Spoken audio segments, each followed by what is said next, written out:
비가 많이 와서 이렇게 좀 썩어가고 있습니다. 이렇게 빨리 따야지. 너무 늦네. 아이고, 아이고, 벌레가 먹고.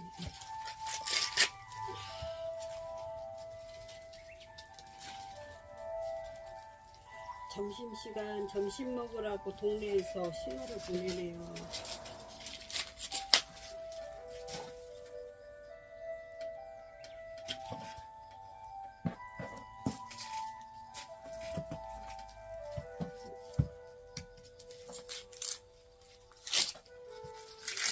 옥수수 몇 개 안 심었지만 올해는 수확이 성공입니다. 하나님의 은혜입니다.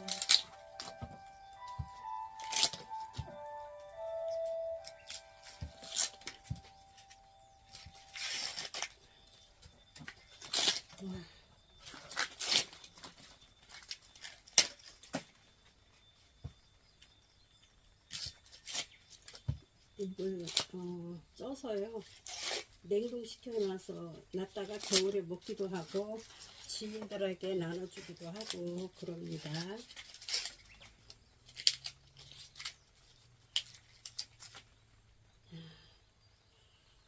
여러가지 찰옥수수.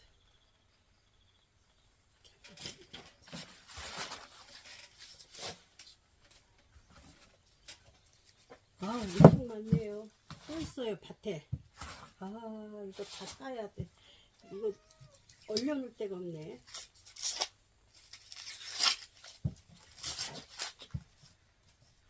씨 몇 개 남겨놓고 내년에 심어야죠.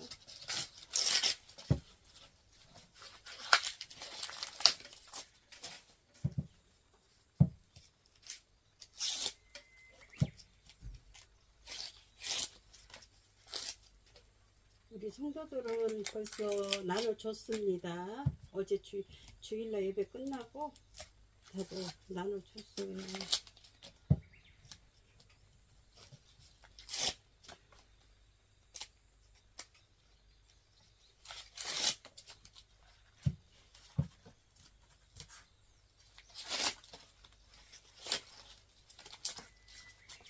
와,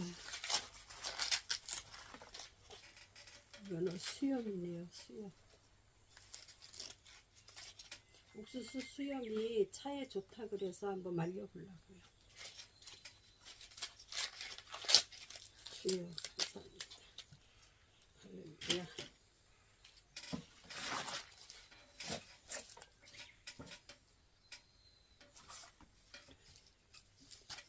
이렇게 통통하고 좋네요. 아이고야, 이것만 해도 3, 40개 되겠어요. 까는 것도 있고. 옥수수가 요새 가게 가서 일본 거 살려면 비싸요. 하나에 2,500원 막 그래요. 2,500원.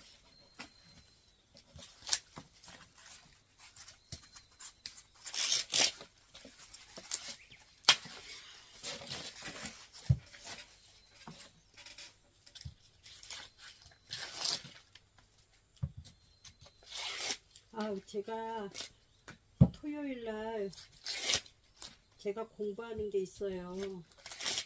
토요일마다. 근데 에어컨 밑에서 제가 막 껐다 켰다 해갖고요. 너무 좀 추웠다 더웠다 반복돼가지고 결국은 공부 끝나자마자 바로 자리에 누웠어요. 갑자기 몸살이 와서. 장시간을 또 제가 수술한 지가 얼마 안 됐고 너무 무리했나봐요. 몇 시간을 앉아서 5시간을 앉아서 공부를 했기 때문에 그래가지고 같이 겹친 것 같아요. 에어컨 바람도 있지만. 그래가지고 그날 저녁부터 머리 써내고 자리에 누워서 끙끙 앓았습니다. 열이 그냥 막 펄펄 끓어요. 머리부터 발끝까지 발바닥까지. 그냥 병원에 뭐 연휴라서 병원에 갈 수도 없고 그래가지고 남편이 간호해주고 이제 약을 사다 주고 이제 먹고 그 다음날 보니까 이제 열이 떨어졌어요. 병원 갈라 했는데 다행히 열이 떨어져 갖고 이렇게 이제 제가 움직일 수가 있습니다. 아, 신났네. 아주 열병으로 아주 죽을 뻔했어요. 아주. 그리고 예배 드릴 때도 제대로 못 드렸어요. 장의자에 그냥 어쩔 수 없이 예배는 안 드릴 수는 없고 아예 설교도 못하고 남편한테 다 맡기고 저는 그냥 장의자에 누워가지고 예배를 드렸습니다. 말씀 듣고요.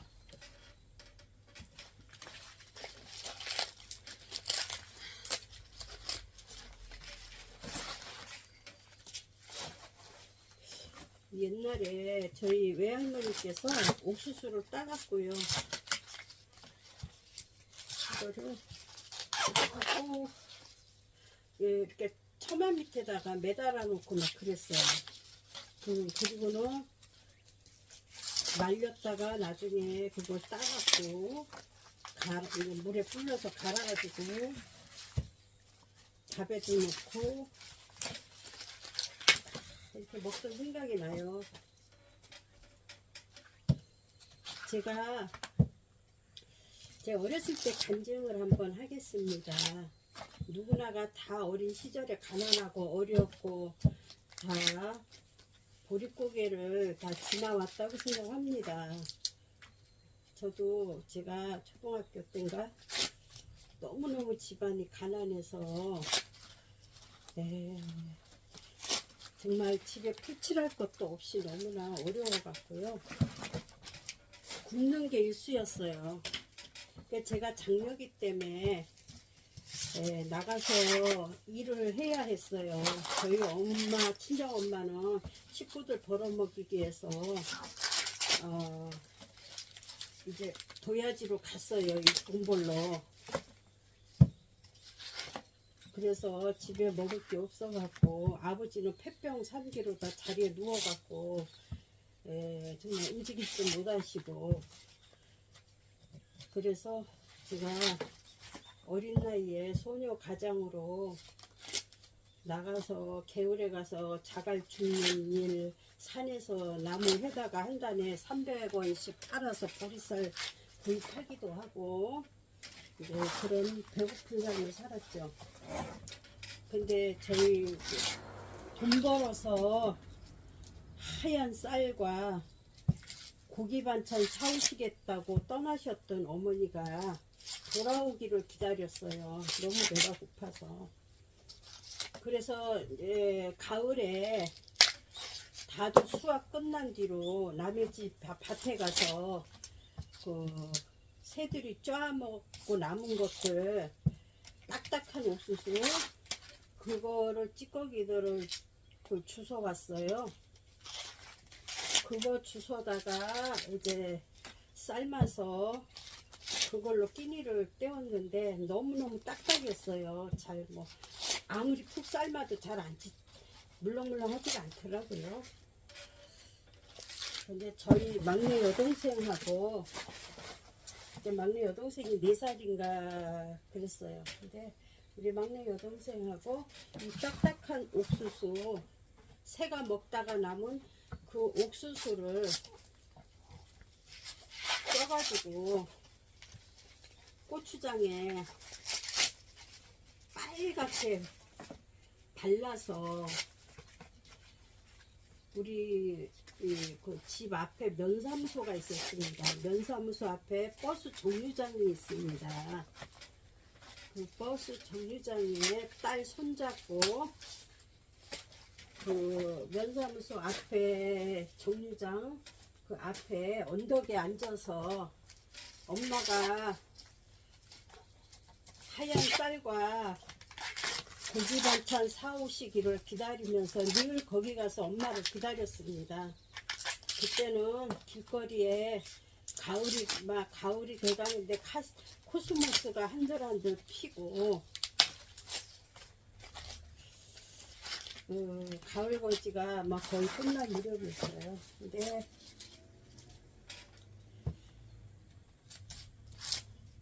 버스가 한 번씩 지나가면서 정류장에 쓸 때마다 우리 동생은 손을 맞잡고 일어나서 엄마가 차에서 내리나 하고 고기 반찬 맛있는 거 사오나 하고 엄마를 눈 빠지게 기다리고 일어나 봤지만 엄마는 차에서 내리지 않았습니다.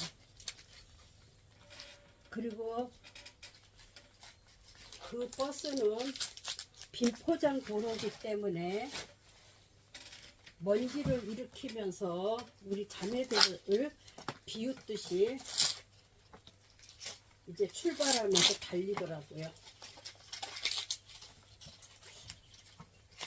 그 딱딱한 옥수수에 빨간 고추장을 발라서 먹던 그 배고팠던 시절 생각이 지금도 많이 납니다. 그리고 저희 그 동네에 다들 감자, 고구마 다 캐간 자리에 가서 다시 재창 찌꺼기 떨어진 거 주워다가 그거로 양식을 삼고 제가 어린 동생을 업고 산에 올라가서 그 쌀이가지 나무를 막 하루에 10단씩 막 묶어서 해다가 굴려가지고 집에까지 도착해서 그 쌀이가지 나무 팔아서 보리쌀을 한 대에 300원이었어요. 보리쌀을 구입해서 식량을 했습니다. 나이가 너무 어리고 아직 미성년자라 어디도 못 가고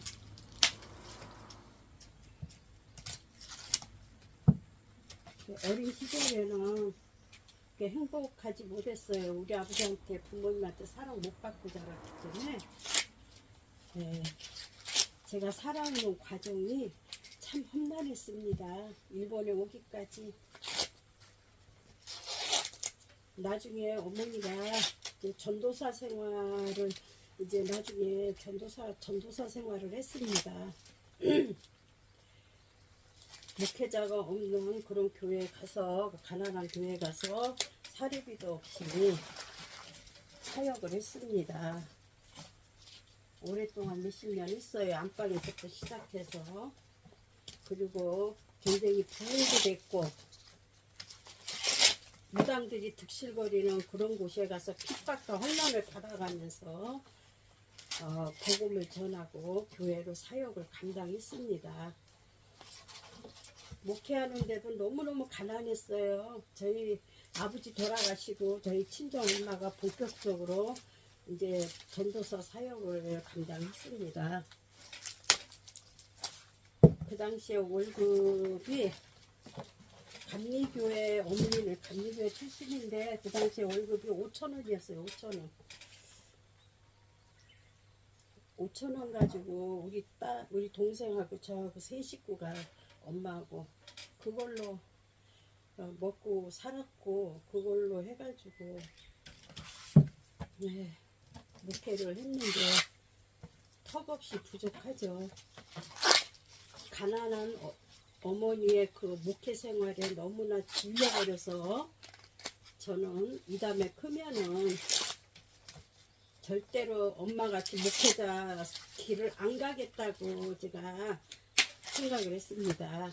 목회자가 되면 다 배고프고 가난하다라는 생각을 했고 너무너무 목회자의 자녀로서 너무나 진짜 상처가 많았습니다. 하나님이 있다면 왜 우리 식구들을 가난하게 해서 이렇게 배고프게 하고 엄마가 하나님 일한다고 목회를 하는데도 왜 이렇게 배고프고 가난하냐고 늘 불평만 늘어났죠. 그때 사춘기가 들어서 굉장히 어머니 속을 많이 썩였습니다. 너무너무 몰랐어요. 그때는. 어머니 속을 너무 많이 쓰겠는데 결국은 산전, 수전, 공중전 다 겪고 인생 실패 앞에서 결국은 마지막 자살 직전에 일본을 오게 됐습니다.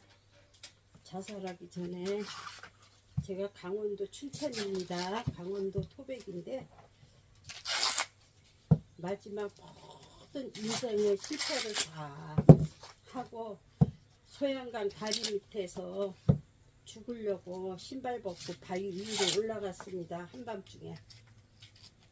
사는 게 너무 힘들어서. 그래서 자살하려고 뛰어들려고 했는데 낚시꾼들이 달밤에 저의 모습을 보고 몇 명이 막 낚시하던 분들이 쫓아와서 저를 머리채를 부러져 당기는 거예요. 나오라고. 안 나오면 경찰에 신고하겠다고 해서 할 수 없이 잡혀서 자살도 못하고 결국은 돌아왔습니다. 네, 하나님께서 그때만 해도 굉장히 저를 포기하지 않으시고 끝까지 돌아오기를 기다리셨죠. 제가 굉장히 방탕한 삶을 살았기 때문에. 저희 어머니가 마지막 저에게 하시는 말씀이 있었어요. 네가 하나님 앞에 회개하고 돌아오는 거 봐야 내가 눈을 감는다고 그렇게 말씀하셨거든요. 결국 어머니의 소원대로 저는 신학을 35년 전에 하고 그리고 목회자가 돼서 전도사 생활을 한 몇 년을 했습니다.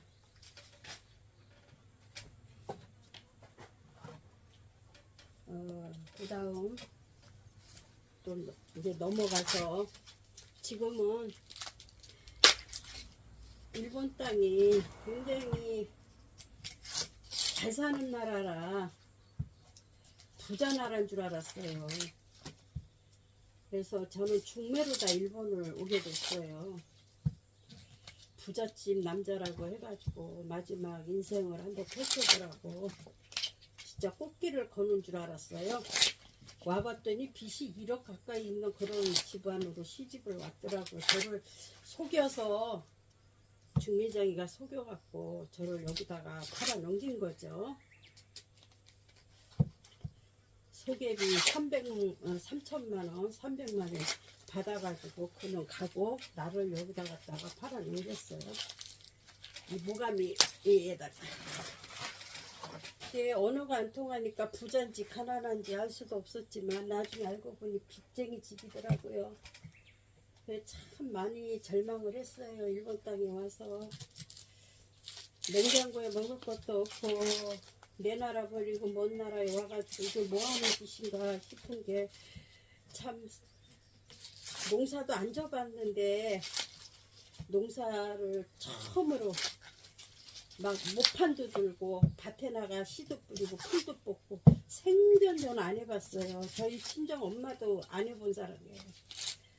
그러니까는 모판 들고 막 이러니까 이게 일본 땅에 와서 공주가 되겠다고 온 사람이 이게 내가 원했던 꿈이었나 뭐로 내 나라 버리고 여기까지 왔나 하면서 눈물을 하염없이 모판 들면서 울기 시작한 거예요. 그게 23년 전 일이죠. 그때까지도 하나님 앞에 돌아오지도 않았고요.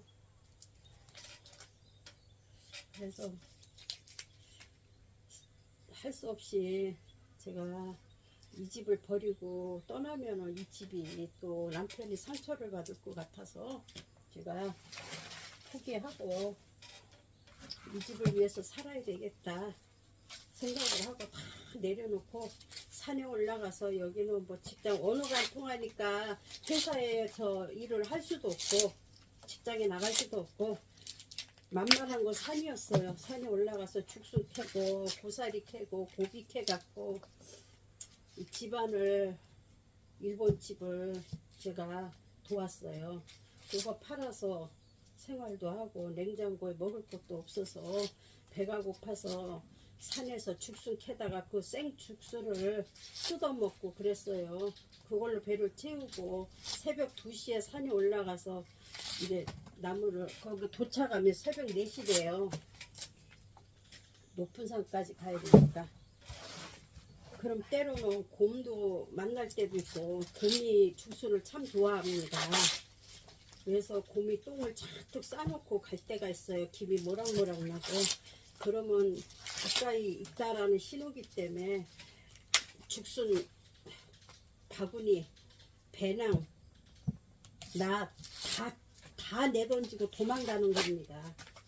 도망가다가 엎어지고 넘어지고 찔리고 또 하루는 귀를 찔려가지고 피가 귀에서 철철 흘러내리고 너무 피곤해서 하혈까지 했어요. 피가 막 산을 빨갛게 물들였죠.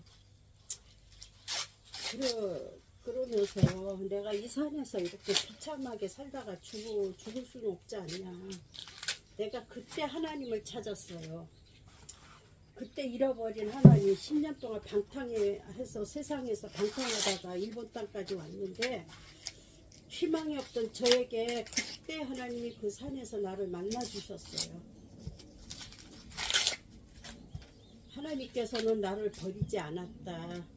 네가 나를 버렸지 나는 널 버린 적이 없단다 라는 세밀한 음성이 내 마음에서 울리더라고요.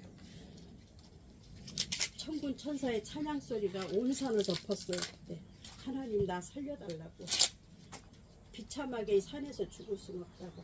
온몸에 피투성이로 언덕에 굴러가지고 다 죽게 됐지만 하나님이 그때 구원의 빛으로 오셔서 10년 만에 저를 만나주셨습니다. 그 후로 제 인생이 완전히 바뀌어서 이제 잃었던 사명을 회복하고 이제 일본 집을 이제 구원해야 되겠다라는 마음으로 이제 제가 안방에서 개척을 처음 시작했습니다. 그렇게 처음 시작해서 일본 사람 온 가족을 구원시키고 그리고 다 구원받고 저희 남편도 구원받고 예수 믿고 이제 구원받고 목사가 됐고 같이 협력하고 있습니다. 일본 분들 전도하기 힘든 거는 알고 있습니다. 그래도 하나님의 은혜여서 예배하신 준비였어요. 제가 이렇게 아무 일 없이 목회를 할 수 있는 건 저희 남편의 도움이었어요. 저희 남편이 예수를 안 믿었으면 모감 사랑교회가 존재하지 않았을 겁니다. 남편을 첫 번째 전도로 대상을 삼고 밤낮으로 남편을 가리키고 전도했어요. 성경을 가리키고. 그래서 종갓집 장손에 불교에서 또 중요한 임무를 맡고 있는 분이라 이분을 구원시켜서 이곳에다 교회를 세워야 되겠다라는 그런 결심을 갖고 열심히 남편을 가르쳤어요. 성경을. 그 후로 남편이 성경 읽기 시작하면서 하나님을 만나게 됐고 그리고 목회자의 길로 가게 됐고 신학을 해서 지금은 같이 협력하고 이 모가미 교회를 돕고 있습니다. 저희 남편은 시어머니도 예수 영접하고 돌아가셨고요. 그렇게 완강하게 부인했고 저를 내쫓으려고 했지만은 일가 친척들은 또 형제들은 저희 남편을 다 버렸어요. 배를 이어야 할 사람이 크리스찬이 돼가지고 종교를 개종했기 때문에 우리 남편 형제들이 사형제인데 다들 뒤를 돌아섰어요. 그리고 다시는 이제 인연을 끊자고 연락하지 말라고 전화번호까지도 다 취소하라고 그러고요. 그래서 이 모가미 이 동네에 가까운 데는 다 일가 친척들이에요. 초상집에도 친척이 초상나도 오지 말라고 부정한다고 크리스찬이라고. 남편은 버림을 받고 혼자 홀로서기를 하고 있습니다. 그래서 목회자의 길로 가게 됐고 아내를 도와서 이렇게 선교의 일을 할 수 있도록 도와주셨어요. 네, 남편의 도움이 없었으면 이렇게 모가미 사랑교회 이렇게 지금까지 18년 동안 사역을 감당을 못했죠. 교회를 세우고 십자가를 세우고 안방에서 시작해서 예배당을 건축하면서 여기까지 왔지만 비록 산골이지만 성도들은 많지 않습니다. 여기는 한국인들이 별로 많이 안 살기 때문에 일본인들 상대인데 뭐 그렇게 쉽지는 않아요. 그러나 한 명이 1000명이니까 그 한 명을 해도 천하보다 귀하다고 열심히 씨를 뿌리고 기도하고 예배하는 그 자체가 저는 복음이라고 생각해요. 듣던 안 듣던 그들에게 복음을 전하라고 주님 말씀하셨으니까 저는 순종할 뿐입니다. 하나님이 살아계심을 증거할 뿐입니다. 열매는 주님께서 때가 되면 보내주시리라 믿습니다. 지금 대충 요약해서 여기까지 이렇게 일본에 와서 교회 세우기까지의 그 과정을 간단하게 말씀드렸습니다. 제가 하나님의 은혜로 이제 회심하고 돌아와서 하나님께서 나에게 간증 책을 출판하게 하셨고, 그리고 전세계 간증 집회 10년을 다녔습니다. 빵점짜리 인생이 행복 만점짜리 인생으로 되기까지 비밀이라는 눈물의 고백 8월 간증책을 내고 나서 하나님께서 저를 존귀하게 사용하셨습니다. 그리고 여러 기독교 방송, 또 교계 신문 많은 매스컴을 탔죠. 하나님이 저를 비참했던 저를 갖다 세상에 훈련시켜서 저를 이렇게 사용하셨습니다. 절망 중에 희망이 없던 저에게 하나님 주님이 찾아오셔서 나를 존귀한 하나님의 종으로 사용하시고 세계적인 선교사와 목사로 세워주셔서 열심히 이곳에서 사역을 감당하고 있습니다. 코로나 기간을 맞이하면서 10년 동안 간증 집회를 다녔는데, 그때부터 저는 지금까지 이제 5년 됐나? 집회를 지금 못하고 쉬고 있습니다. 그리고 5년 동안 또 수술을 3번 받았어요. 큰 수술을. 일본 와서 18년 동안 사역하면서 큰 수술 다 합쳐서 지금 6번 받았습니다. 수술. 얼마 전에도 하고요. 큰 수술 했어요. 아직도 제가 살아있다는 게 감사하고, 코로나 기간 동안 하나님이 저의 병을 발견해서 긁어내서 이렇게 하나님께서 저를 수술시켜서 완전히 하나님의 거룩한 성전으로 만들어 주셨습니다. 모든 영광을 주님께 올려드립니다. 오로지 나를 구원하시는 분은 하나님밖에 없습니다. 나를 어려울 때 찾아오시는 분은 친구도 아니요, 부모도 아니요, 이웃도 아닙니다. 술친구도 아니고요. 어렵고 캄캄한 길을 갈 때에 바른 길로 인도하시는 것은 오직 진리가 되신 예수님밖에 없습니다. 생명의 주님, 그분을 만났을 때에 내 인생은 하나님이 완전히 생명의 길로 인도하시고, 하나님께서 저를 존귀하게 만드시고 천국 백성으로 삼아주십니다. 행복이 따로 있나요? 그저 예수 믿는 그 자체가 저한테는 행복입니다. 하나님 앞에 회개하고 돌아오는 그 자체가 저는 복입니다. 세상에서 술 먹고 방탕하며 하나님 버리고 살다가 죽음의 위기에서 나를 이 일본 땅에 보내서 이 산골에서 하나님을 만나게 하시고 저를 거룩하게 다듬어 주시고 고쳐 주시고 이렇게 세상에 나를 내놓기까지 하나님 저를 훈련을 많이 시키셨습니다. 하나님의 은혜입니다. 부족한 저 이제 앞으로도 제가 이제 완전히 건강이 회복이 이제 되면 이제 저도 주님이 그저 주님이 오라면 오고 가라면 가고 하라면 하고 그저 나는 종이로소이다 하고 주님 앞에 엎드려서 그냥 기다립니다. 주님이 말씀하실 때까지 저는 기다리고 저는 내 할 일에 묵묵하게 사명을 감당하려 합니다. 주님이 말씀하실 때까지 저는 기다리고 기도하며 준비하며 말씀 준비하고 기도 준비하고 마지막 때가 다가오고 주님 오실 때가 다가왔기 때문에 이제는 주님 맞이할 준비를 하며 살아야 될 것 같습니다. 제가 주님 앞에 회심하고 돌아온 뒤로 얼마 안 돼서 주님이 10년 동안 저에게 꿈속에서든 환상에서든 한 번도 나타나지 않았던 그분이 꿈속에서 저에게 나타나셨습니다.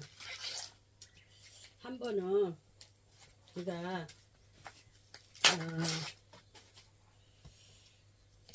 하나님 앞에 회개하고 돌아온 지 1년쯤 됐습니다. 안방 이제 그때는 개척을 하지 않았어요. 안방에서 개척 안 할 때입니다.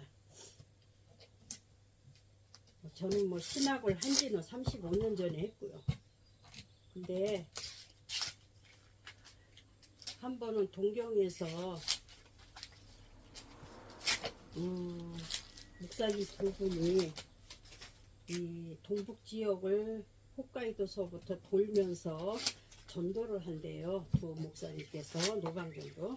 그래서 하루는 저희 교회에서 주무셨어요. 저희 집에서 주무셨어요.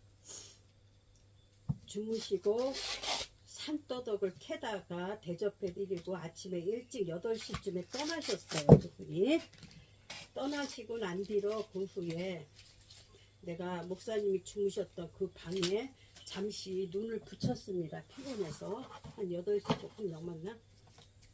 갑자기 하늘에서 천둥 번개 같은 소리가 막 우렁차게 들려오더니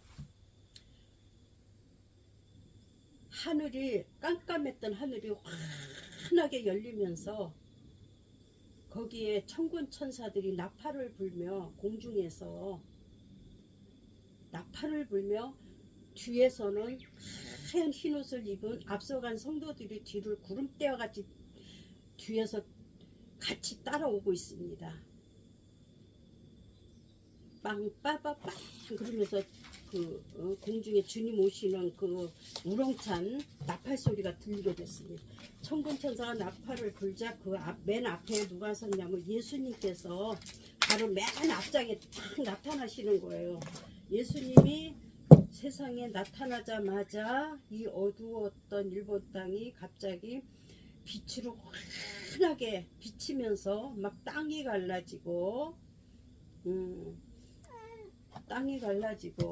막 집들이 무너지고 가던 자동차들이 매몰당하고 막 흔들리고 막 지진나고 어마어마한 그런 사건들이 막 일어나는 것을 저한테 보여주셨어요. 그래서 그로부터 계속 꿈인지 환상인지 계속 그 혼란에 대해서 계속 보여주시는데 막 천국이 하늘이 천국이더라고요. 막 하늘이 막 예수님이 오신다고 막 하늘에 막 그 글자가 현수막 같은 글자가 막 뜨고 늘 며칠 동안 그러셨어요. 그래서 야 10년 동안 한 번도 이런 꿈을 꿔본 적이 없는데 왜 이런 것이 보일까 참 정신이 없었어요. 며칠을 그냥 그런 꿈을 꿨기 때문에 막 하늘이 막 천국이 막 하늘이 갈라지고 막 땅이 갈라지고 사람들이 막 몰살당하고 막 저는 그 속에서 막 집집마다 예수 믿으라고 막 대문을 두들기고 막 뛰어다녔습니다. 예수 믿으라고 예수님이 이 땅에 오셨다고 막 예수님이 공중에 오셨다 빨리 회개하라고 막 외치고 다니는 거예요. 제가 그게 꿈인지 환상인지 몰라도 며칠을 그걸 보여주시더라고요. 그러더니 그 후에 얼마 안 돼갖고 나는 여기서 교회를 할 거라고 생각도 못했어요. 이게 모감사랑교회 여기다가 안방에서 시작해서 모감이 지역에 교회 없는 지역에 교회를 십자가를 꽂고 교회 세울 거라고 상상도 못했는데 그때만 해도 남편이 예수 믿지 않았기 때문에요. 근데 하나님이 미리 다 보여주신 거예요. 어떻게 될 것을. 그러더니 내가 교회를 방에서 예배 드리는 모습도 보여주시고 막 성도들이 사람들이 막 모이는 꿈 것도 막 보여주시고 상상 못할 일들을 막 보여주시는 거예요. 마태복음 25장인가? 아니 24장 25장 그 말씀이 생각이 나길래 찾아봤더니 그 말씀하고 똑같더라고요. 그거 보여주신 뒤로 얼마 안 돼갖고 제가 방에서 개척을 이제 예배를 드리기 시작했어요. 예배를 시작하고 그리고 남편을 뭐 한국 일본 말도 모르지만은 하나님의 나라에는 말이 있지 않냐 능력이 있다고 했으니 한국말이든 뭐 일본말이든 섞어서 막 남편을 전도하기 시작했습니다. 잠자다 말고 일어나갖고 그때 남편이 손짓발짓 해가면서 남편이 절대 자기는 크리스찬이 될 수 없다 나는 불교다 이러면서 반대를 했는데 일본 성경 갖다 들이대고는 그거를 천지 창조부터 창세기 1장부터 보여주면서 읽으라 그랬어요. 언어가 안 통하니까. 근데 남편이 성경을 창세기 1장 하나님이 천지를 창조하시냐 이 말씀에 이 사람이 뒤집어줬어요. 이 세상 누가 만들었는가 자기도 궁금했는데 이 말씀이 성경에 나와 있는 거예요. 그때 이 사람이 완전히 반전이 됐어요. 바로 하나님이시구나. 하나님 세상을 창조하셨구나. 이분이 그 후로부터 이제 예수님을 믿기 시작했고 성경을 계속 읽기 시작하면서 이제 믿음이 들어오기 시작했고 그래서 일본인 교회에 가서 한번 예배도 드리고 세례받고 그 성경학교를 자기가 다니면서 이제 공부를 하고 통신으로 공부를 하고 그렇게 해서 이제 목사가 돼서 목회자의 길을 가게 됐던 거죠. 온 집안이 난리가 났죠. 일본 집에 종갓집 장손이 크리스찬이 됐으니 집안에 그냥 한국 여자가 와가지고 집안에 그냥 완전히 미꾸라지를 흙탕물 치고 집안을 완전히 망해놨다고 다들 저를 원망합니다. 지금도 마찬가지예요. 저희 남편은 완전히 인연 다 끊었어요. 일가 친척들과 형제들이 다 손을 다 놨어요. 홀로서기 하고 있습니다. 그래도 가족들과 일가 친척들한테 예수님 선택하는 바람에 버림받았지만 자기는 예수를 버릴 수 없다고 고백을 했어요. 그분은. 그래서 친척들한테 나는 예수를 버릴 수 없고 예수님의 길로 가겠다 이래가지고 우리 일가 친척들이 남편을 이제는 앞으로 인연을 끊자고 해갖고 지금 벌써 18년, 19년 돼가는데 지금까지 친척들이 저희 집에 안 와요. 형제들도 안 오고.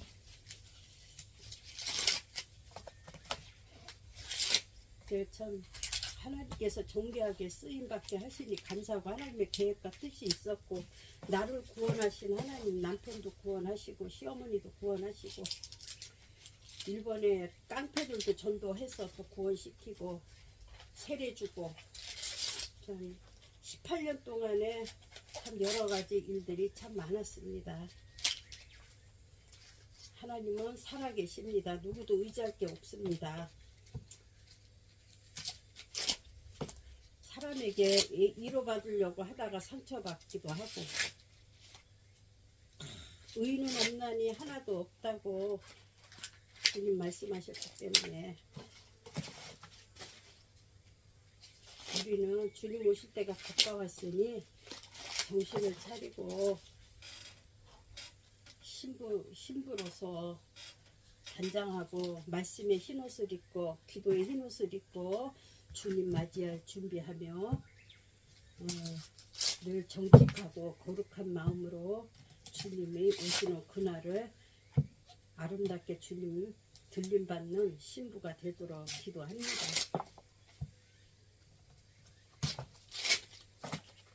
벌써 제가 이 간증을 요약을 해서 간증했지만은 말씀을 드리면서 옥수수를 다 거의 다 까가고 있네요. 참 감사합니다. 제가 이런 말씀 드린 자체는 제가 이렇게 행복을 누릴 수 있었던 건 예수님을 만났기 때문에 행복을 누렸다라는 걸 자랑하고 싶었습니다. 내가 잘나서가 아니라 나같이 밑바닥 수렁에서 나를 건져서 일본 땅에 보내서 이렇게 가족을 구원시키고 또 이제 나이가 먹고 하니까 이제서야 제가 숨을 돌리고 이렇게 하나님의 은혜로 교회를 사역하면서 농사도 지면서 하루세끼 하나님이 굶기지 않는 것만으로도 감사하게 생각하고 행복합니다. 제가 살려고 하니까 살만하니까 이제 병이 들어가지고 수술을 몇 번씩 받았잖아요. 이제는 더 이상 수술 안 받기를 기도합니다. 더 이상 수술대 올라가고 싶지 않습니다. 마지막까지 주님 오시는 날까지 살아계신 하나님을 복음을 전하며 선교의 열정을 다하겠습니다. 복음을 전하겠습니다. 할렐루야. 오직 하나님께 모든 영광을 올려드립니다. 살아계신 하나님께 영광 올려드립니다. 할렐루야. 저리가. 안돼. 다음에 이렇게 많이 깠어요. 옥수수. 이게 한국 옥수수예요. 씨를 지난번 4월달에 한국 가서 사다가 심었는데 이렇게 썩어가고 있거든요. 이걸 지금 안 따면 안 되겠더라고요. 벌써 여기다 벌레가 먹기 시작했어요. 감사합니다.